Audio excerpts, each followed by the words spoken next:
Seemingly overnight, a 1,600-foot-long mass has risen from the sea. Of course, the question is, where did this landmass come from?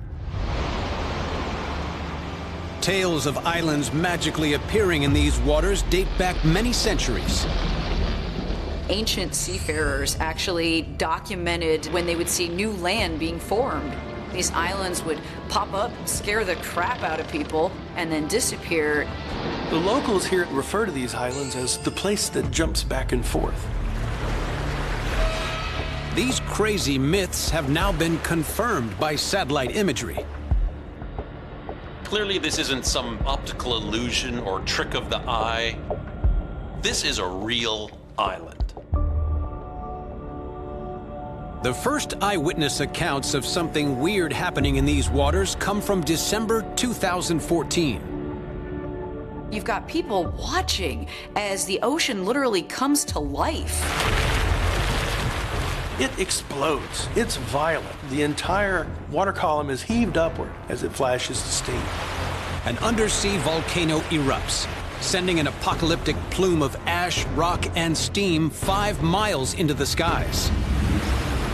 And under the waves, the world's newest landmass is being born. Somewhere deep underwater here was a fissure. This eruption pumped out so much rock that it essentially joined these two islands together. In October 2018, a team of NASA scientists heads to the island. When they reach shore, what they find baffles them. They're expecting to find black sandy beaches, but instead they encounter this sludgy, mucusy kind of substance. A 2-inch thick carpet of slime, sprouting plant life, covers much of the slopes around the volcano. There's a lot of unknowns about this slime, and we need to figure out where it came from.